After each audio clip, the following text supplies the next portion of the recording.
Dans le travail, par exemple, les valeurs que nous avons en commun, ce sont la responsabilité. Qu'est-ce que devient la responsabilité si le système apprend aussi et utilise des données de la société? Est-ce que ce n'est pas une co-responsabilité entre le fournisseur de l'outil, celui qui entraîne l'outil, qui lui apprend un certain comportement, et l'utilisateur final? Donc cette problématique de copropriété, de co-responsabilité, ce n'est pas propriété, de co-responsabilité, c'est un bouleversement de la valeur de responsabilité dans le travail.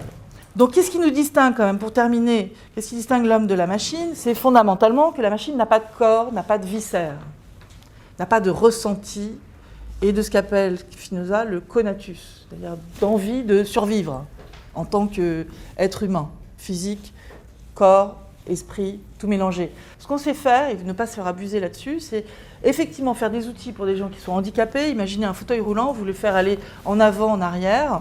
Vous dites à la personne de s'entraîner à penser rond rouge.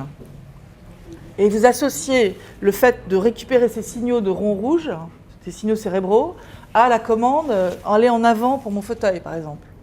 Et puis vous faites un carré vert, vous lui demandez de penser à un carré vert, et vous associez le substrat qui est récupéré par les électrodes qui sont posées sur le cerveau, qui n'ont pas besoin d'être profondes d'ailleurs, vous associez ces signaux cérébraux à le fait de reculer.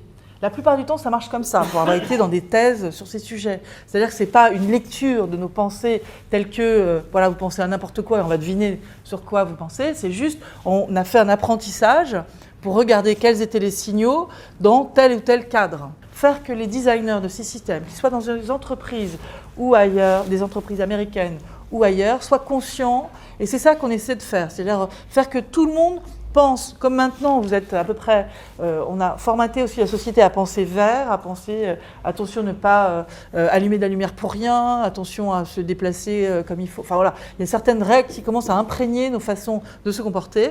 Eh bien l'éthique, by design, c'est se demander est-ce que j'ai bien choisi les données, comment, est-ce qu'il y a des biais, il y en aura toujours, mais quels sont-ils, comprendre un peu mieux finalement l'objet que je suis en train de construire et ses frontières de comportement. Alors moi je travaille beaucoup avec des industriels, donc je n'ai pas du tout mis, peut-être que c'est l'impression que j'ai donnée, mais ce n'était pas l'idée, d'un côté le monde de la recherche, de l'autre côté l'industrie.